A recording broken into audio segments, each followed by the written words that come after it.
Bonjour, je m'appelle Saméléon. Je suis originaire du Berry. J'habite Poligny-Saint-Pierre depuis 2021. J'ai également vécu à Tours pour mes études de psychologie, puis 20 ans dans l'Eure-et-Loir. J'écris depuis l'âge de 12-13 ans. D'abord des aphorismes, pensées sur la vie, la mort, l'amour, l'amitié, puis des poèmes. C'est le roman Le Lion de Joseph Kessel qui m'a donné le goût de lire, car il m'a totalement permis de m'identifier à cette petite fille qui allait trouver refuge auprès d'un lion. J'ai participé à mon premier concours à 19 ans et j'ai remporté la première mention en poésie classique grâce à ces 3 poèmes. Musique. Déjà, ce mot glisse au fond de ma gorge et fait frissonner mon oreille, fond sur ma langue comme un sucre d'orge, avec presque un goût de groseille. C'est grâce à toi que mon esprit se forge, par tes symphonies, tes merveilles. Tu viens du bec des pinsons, des rouges gorges, aussi des ailes des abeilles. Liberté. Ô liberté, tu nous ouvres tes ailes pour nous envelopper d'une housse de velours. Alors nous volons vers de nouveaux horizons pour nous abandonner à cette floraison. Mais n'abusons pas de notre blanche colombe, elle deviendrait dangereuse comme une bombe. La volupté s'évanouirait et laisserait la place aux ténèbres, l'ennemi de la paix. Poésie.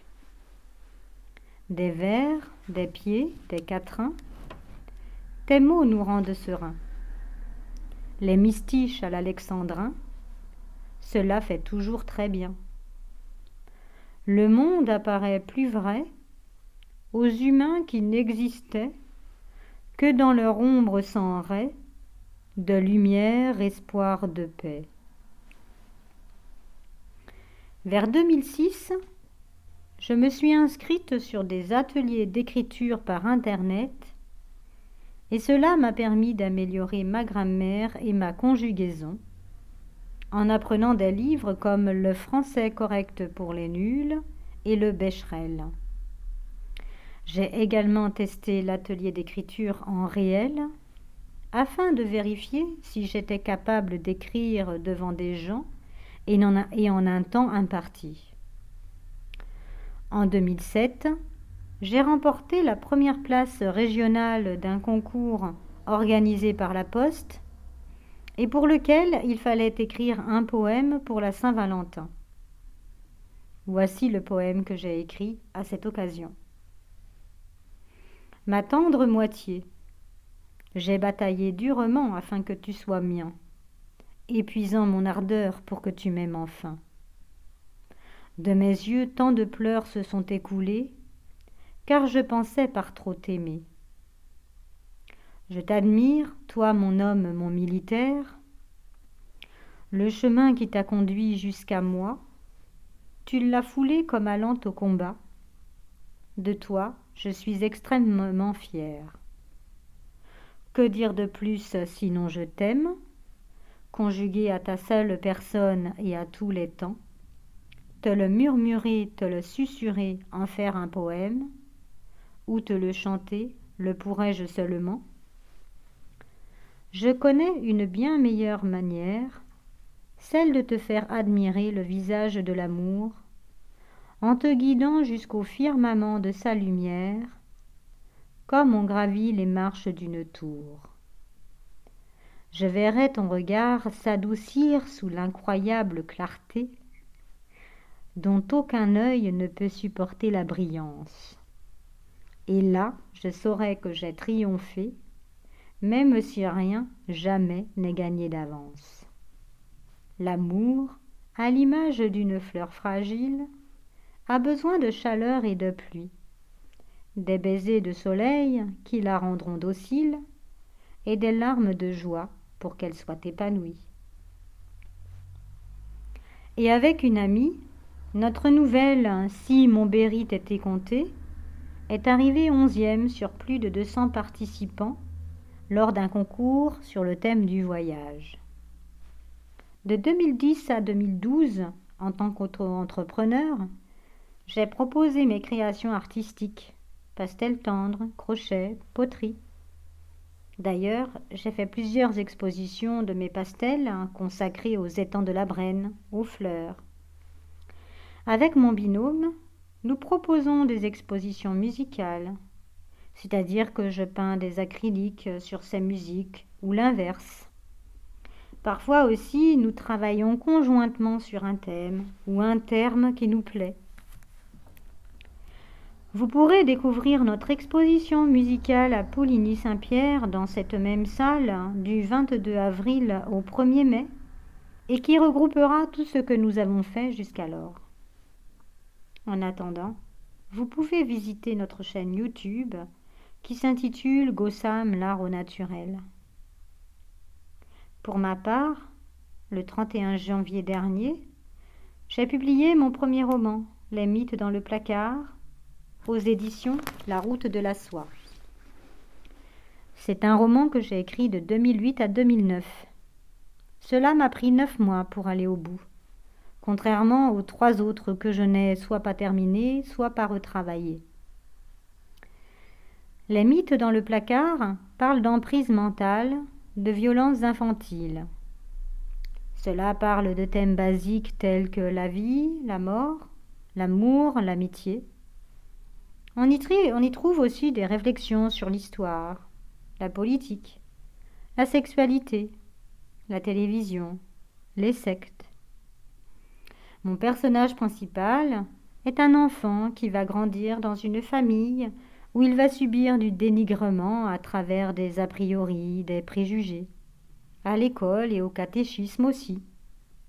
À la longue, cela va impacter son épanouissement et ses choix.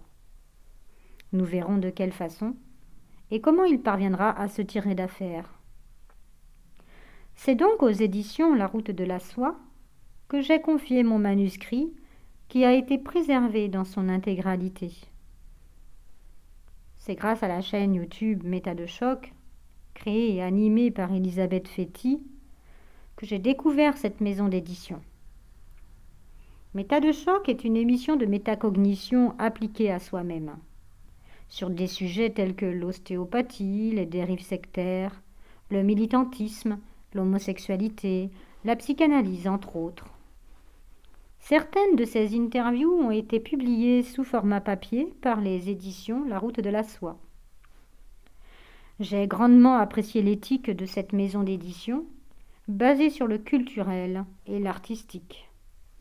Elle a à cœur de faire se rencontrer les cultures, comme La Route de la Soie permettait les échanges commerciaux entre l'Asie et l'Europe.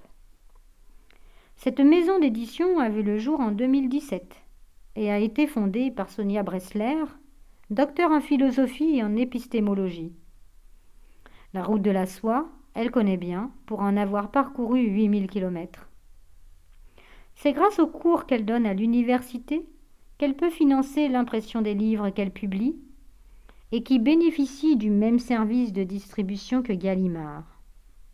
C'est-à-dire que vous pouvez vous procurer les ouvrages des éditions de La Route de la Soie partout en librairie et aussi sur les plateformes telles qu'Amazon, la Fnac, Cultura, etc.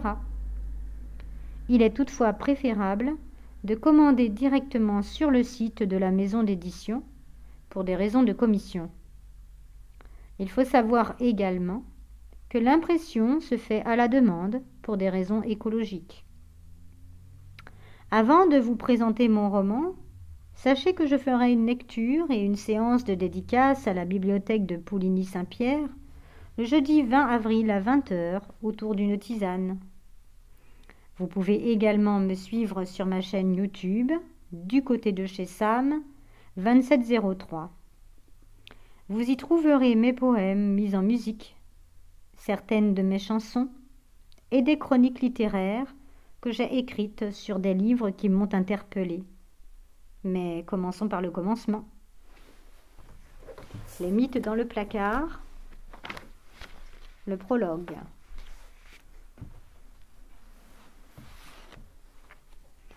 Les mythes, MYTHES, musellent les libertés individuelles aussi sûrement que les mythes, MITES, grignotent les vieux habits relégués dans des placards. Au-delà de leur homonymie, ces deux prédateurs partagent un autre point commun, l'invisibilité. Nul ne s'est jamais vanté d'avoir surpris ces lépidoptères et d'en fournir une description exacte.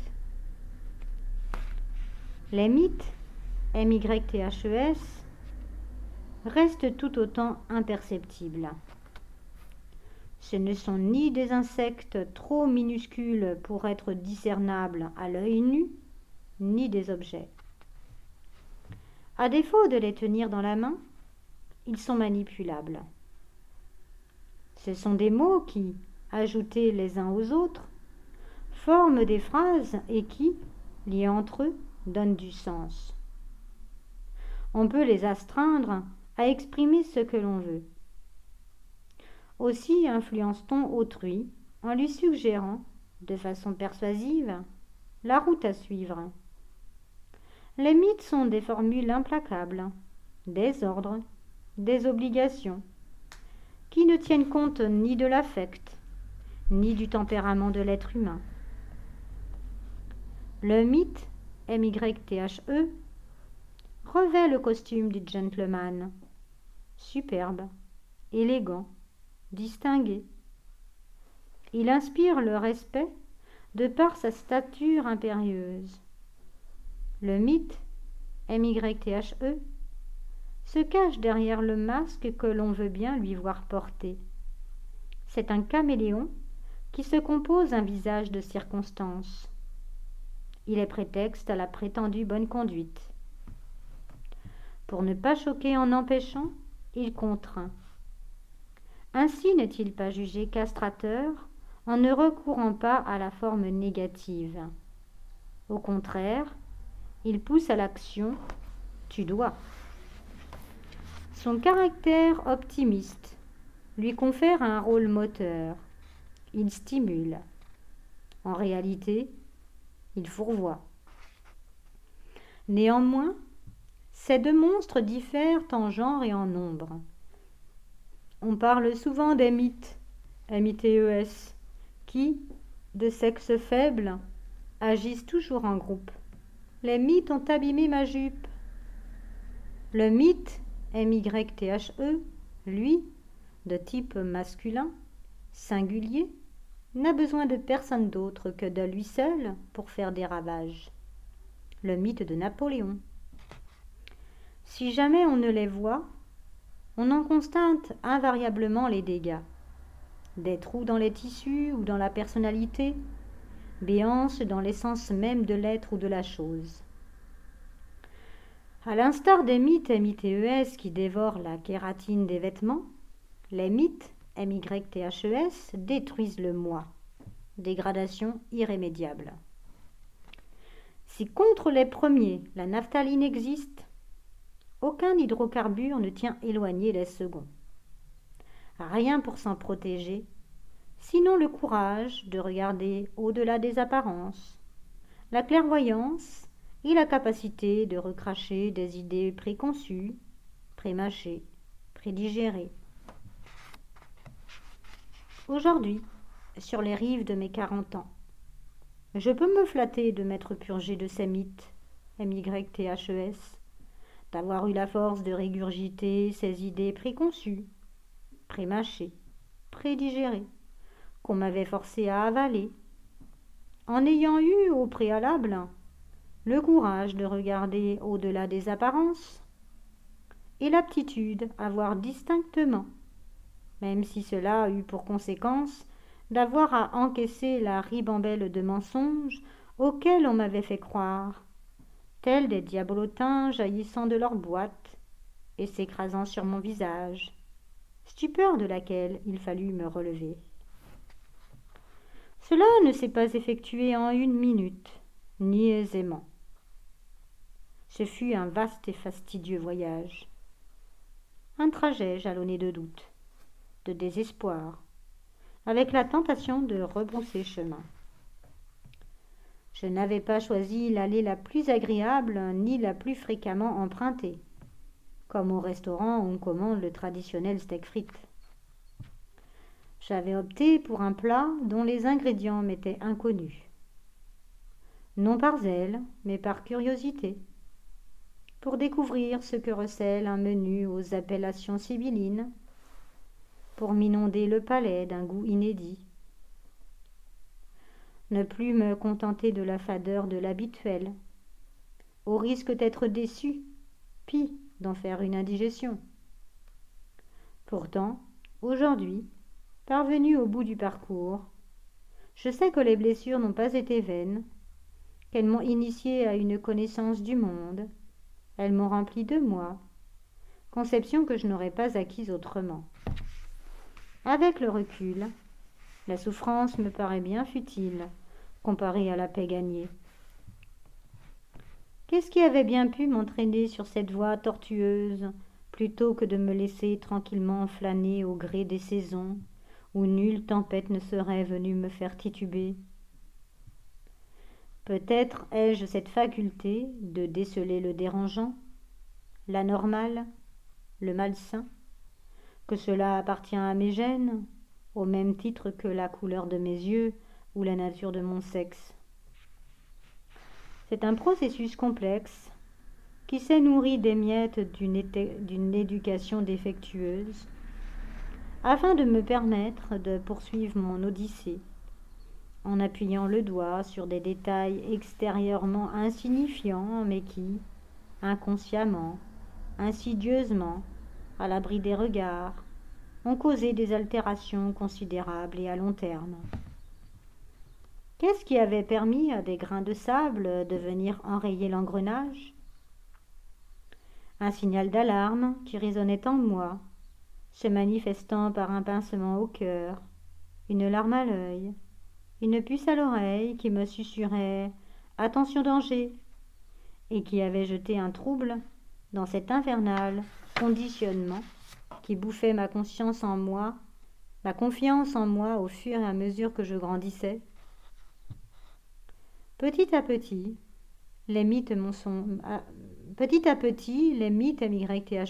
me sont apparus plus clairement, sans en connaître la nature, tandis que j'avançais, indécis, sur le raidillon de la vie.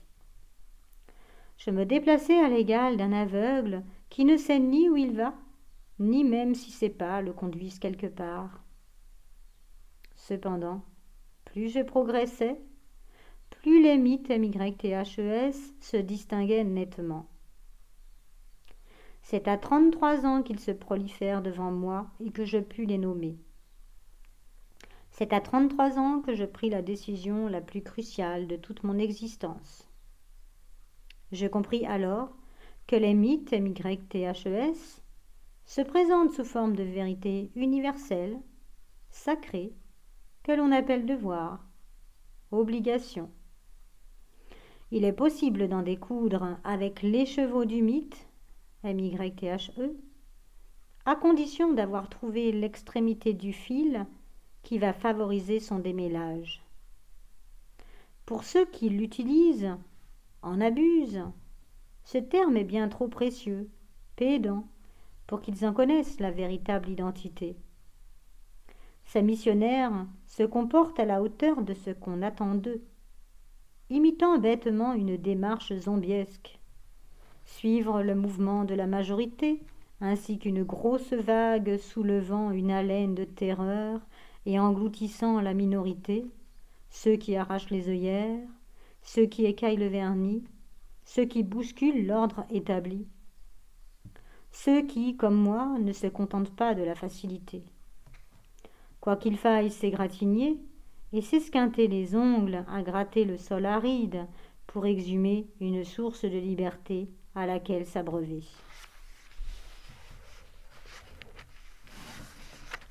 Chapitre 1. À l'origine. J'ai toujours eu besoin de tout comprendre, observer, explorer, chercher en profondeur, une nécessité, même si cela risquait de m'anéantir. Mon décortiquage avait d'abord concerné mes jouets, objets les plus facilement accessibles puisque supposés m'appartenir.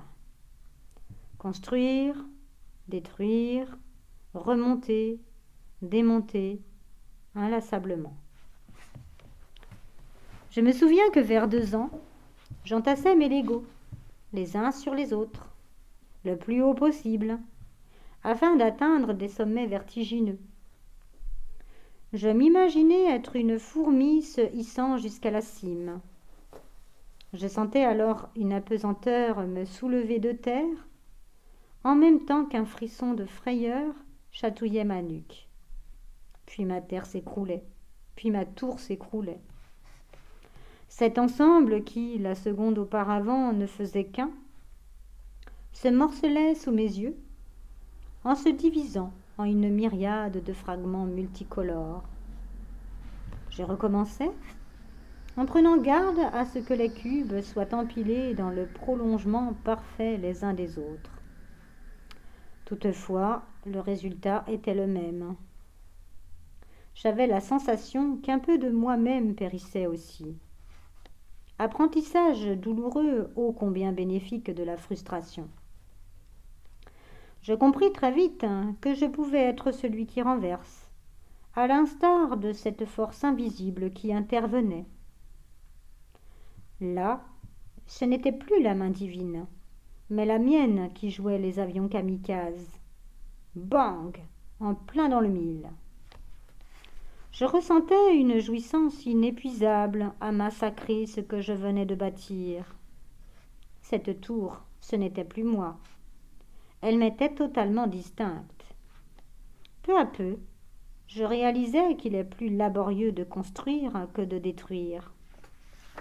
Construire demande de la patience, de la concentration, de l'investissement. Détruire se résume en une explosion. Quelques années plus tard, âgé de 6 ans, je déboîtais le bras de mon Superman en plastique, ce qui me valut une engueulade homérique de la part de mon père, parce que je ne parvenais pas à le replacer. Lui non plus d'ailleurs. Le super-héros devenu manchot dégringolait de son piédestal. Il me fallait des objets que je puisse démanteler et remonter. Je commençais avec les stylos à billes, ceux au corps transparent qui exhibent ce qu'ils ont dans le ventre. Après avoir retiré le goupillon et le bouchon indiquant la couleur de l'encre, je glissais, hors du cylindre rigide à section hexagonale, le tube souple contenant le liquide avec, à l'une de ses extrémités, sa tête conique de laiton contenant la fameuse bille à rotation qui déverse son sépia au contact de la feuille. Pas de grosse surprise, mais l'avantage de le remettre en état très rapidement et très facilement. Je passais la vitesse supérieure en optant pour des stylos à la pointe rétractable. Les corps opaques ne dévoilaient rien de leur intérieur, amplifiant mon excitation qui ne demandait qu'à être comblée par la visualisation de la complexité du mécanisme. Ressort, anneaux de ferraille. Néanmoins, c'était de la bagatelle comparée à l'ingéniosité du rouage des montres. J'étais ébahi devant les aiguilles disloquées de leur socle, ne trottant plus, soumise à ma seule volonté. Ces petits plateaux sur lesquels gisaient de minuscules roues que des ressorts miniatures faisaient normalement tourner. J'eus tout le loisir de les contempler, de nombreuses années durant, car, une fois éventrée, je ne pus jamais reconstituer la dite montre. Afin de rafistoler chaque élément, j'empruntais la pince à épiler de ma mère qui, s'interrogeant sur l'utilité que je pouvais bien en tirer, m'en servais-je pour débroussailler mes sourcils, qu'elle inspectait d'un air contrarié quand je lui rendais son ustensile, la réclamait à grand renfort de braillements. En revanche, le tic-tac était en berne. Le temps demeurait à jamais suspendu dans le gosier de ma montre de communion. Je n'avais aucun plan sur lequel me baser, aucune personne pour me conseiller. Alors je fus obligée d'évoquer la perte pure et simple de mon bijou. Mes parents me traitèrent de tête en l'air, me spécifiant qu'un jour je la perdrais pour sûr. Si j'avais avoué la vérité, j'aurais encore porté cette étiquette de brise-fer. Au moins, ça me changeait de label. Qu'avais-je besoin de trifouiller ainsi les choses? Mes parents n'y voyaient qu'un plaisir sadique de casser. Comme si j'avais eu le désir malsain de bousiller ces jouets qui avaient coûté si cher.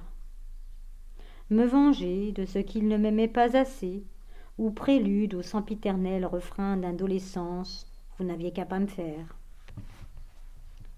Si généralement ce goût pour la destruction se raréfie pour finir par s'apaiser totalement en grandissant, en ce qui me concerne, il est allé croissant. Mon incursion au cœur même des matériaux enfla et aurait pu s'étendre aux animaux. La dissection d'un batracien en cours de biologie au collège m'en dissuada définitivement.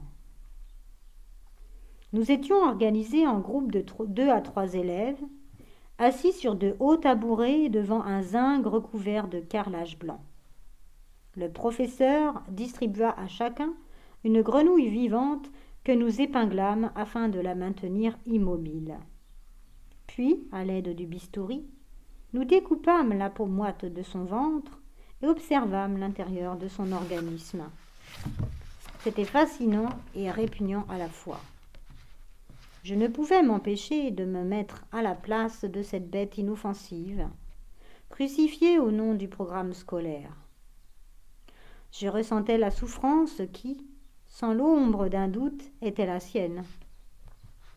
Au stylo et aux montres, j'étais sûre de n'administrer aucune douleur. Là, je culpabilisais. Et m'interroger sur le bien fondé d'une telle action ne me soulageait nullement.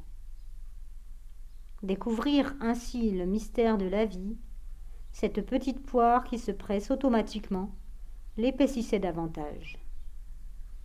Durant cette séance de boucherie amphibienne, je m'étais retenue de vomir devant les copains qui auraient sauté sur l'occasion pour m'infliger une honte inoubliable.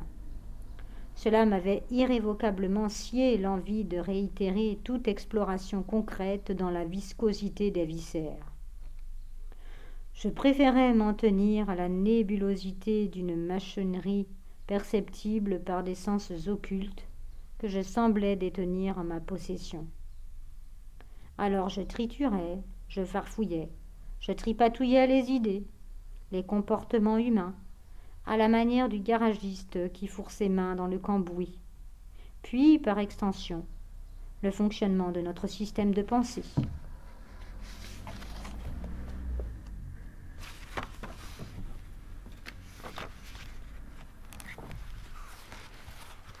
Alors le personnage va grandir et il va partir faire ses études à Tours, où il va découvrir les jeux de rôle. Chapitre 17. Les jeux de rôle. Si, jusque-là, j'avais été un élève assidu, je n'en faisais désormais plus qu'à ma tête. J'assistais aux cours qui me passionnaient, les travaux pratiques en l'occurrence, où nous faisions des expériences. Les cours théoriques retenaient moins mon attention. J'y participais de plus en plus rarement, surtout depuis que j'avais besoin de dormir le jour pour compenser un manque de sommeil dû à mes pérégrinations nocturnes. Toutes les nuits, j'effectuais de longs périples à travers le temps, sans l'aide des élucubrations de mon père. Je respectais malgré tout les recommandations de ma mère en ne traînant pas par monts et par vaux à travers la grande ville de Tours, puisque je connaissais 1000 aventures en ne bougeant pas de ma place. J'étais devenu un adepte des jeux de rôle. Cette activité m'était totalement inconnue avant d'arriver dans cette cité universitaire. C'est Simon, mon voisin de chambre, qui m'y convia. J'étais curieux de voir en quoi cela consistait, parce qu'a priori, à son écoute, ce divertissement n'avait rien de subjugant. Par la suite, je comprendrai que Simon était un jeune homme plutôt timide, qui ne s'enthousiasmait guère facilement. Néanmoins, n'ayant rien de mieux à faire, sinon regarder la télévision, le programme déterminé d'avance alors que j'aimais zapper, passer d'une chaîne à l'autre, ce qui aurait irrité l'assemblée, je décidai d'aller faire un tour dans la salle réservée aux jeux de rôle. C'était un grand espace aux murs blancs gras de jambon, un blanc huileux, sale. Au centre de la pièce trônait une table ovale, couleur beige, au milieu de laquelle était réparti un plateau et des dés de toutes les couleurs et de toutes les formes. Je n'en avais jamais autant vu, ne sachant pas qu'il en existait une telle variété, à part le traditionnel cube à 6 faces. On aurait dit des berlingots. Des feuilles, des crayons de papier et des gommes, ainsi que des pots de yaourt en verre vide et des coquilles Saint-Jacques, en guise de cendrier, étaient disposées sur la surface plane. Des chaises dépareillées, rouges, jaunes, bleues, les mêmes que celles de la salle télé, entouraient la table et attendaient que des fessiers viennent s'y poser. Une cafetière, dans un coin de la salle, fumait comme une locomotive et répandait une odeur suave. Dès que j'entrai, Simon, qui m'avait aperçu, s'approcha de moi, un sourire aux lèvres, sans doute heureux de ma présence. Il me présenta à ses camarades. Nous étions 8. Je me demandais si nous étions suffisamment nombreux. En fait, 7 seulement d'entre nous participeraient, le 8e incarnant le maître du jeu ou meugeux de son surnom. Il se plaçait en bout de table et supervisait le bon déroulement des opérations. De lui dépendaient les situations dans lesquelles nous serions plongés en plein Moyen-Âge. D'abord, il me fallait établir la fiche de mon personnage. Suivant le score que j'obtiendrais avec les dés, je serais humain, nain, troll, orc. Le hasard me désigna elfe. Il fallait ensuite tirer au sort ma classe ou mon métier. Mage, guerrier, paladin, barde, ce fut chasseur. Pour finir, je lançai une dernière fois les dés afin de connaître mon niveau dans chacune des capacités du personnage. Des points étaient ajoutés ou retirés, bonus ou malus, selon la compétence par rapport à la race. Un elfe a une dextérité plus grande que celle d'un orc, chaque espèce possédant des talents et des lacunes. Avec les 6 autres joueurs, nous formions une équipe et devions combattre une guilde de voleurs. Se trouveraient également sur notre passage des zombies, des dragons, des beholders. Nous avions des armes pour nous défendre, hallebardes, cimeterres, dagues, et des pouvoirs magiques, traits de l'ombre, pluie de glace, boules de feu, pour contrer ces ignobles créatures. Je fus très vite happé par le caractère excitant du jeu, et je compris rapidement à quoi servait le café, à nous maintenir éveillés toute la nuit. Une fois absorbés, nous ne pouvions plus décrocher de cette passionnante distraction. Oubliez l'inconfort des chaises en plastique. Quand une action était en cours, l'affrontement avec un assaillant par exemple, il fallait aller au bout de la rencontre. Cela pouvait durer plus ou moins longtemps, les dés ordonnant la force de nos attaques. Parfois notre arme pouvait se briser, parfois nous pouvions être blessés, ou même mourir lorsque nos points de vie atteignaient 0. Nous nous guérissions alors avec des potions, ou étions ressuscités par un sort, à condition que le mage l'eût réussi. J'avais réellement l'impression d'être dans la peau de cet elfe, de prendre et de rendre chaque coup, et d'être solidaire de ma troupe. Nos missions nous emmenaient à l'intérieur de villes dont nous reproduisions le plan pour nous orienter, afin d'éviter de tourner en rond et de découvrir les passages secrets.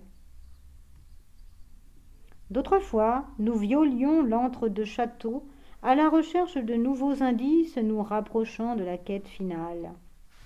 Nous interrogions les voyageurs qui croisaient notre route et les habitants des bourgs dans lesquels nous pénétrions, interprétés temporairement par le maître de jeu.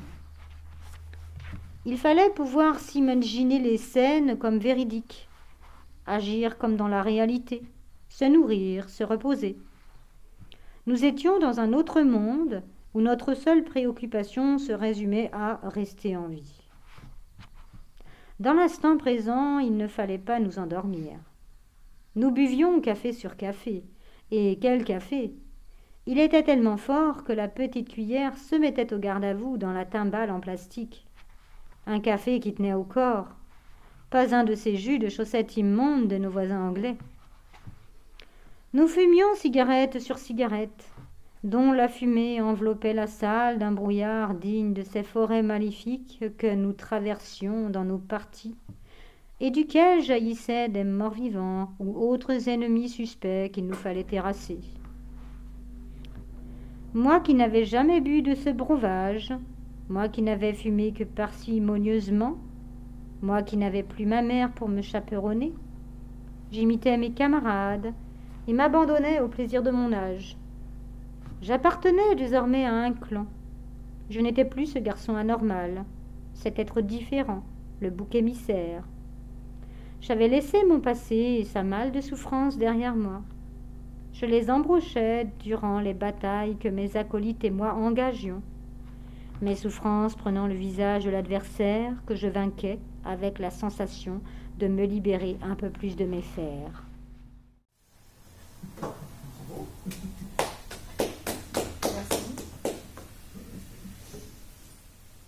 Donc je tiens à remercier les personnes présentes et je remercie également le village de Pouligny-Saint-Pierre pour m'avoir gracieusement prêté cette salle.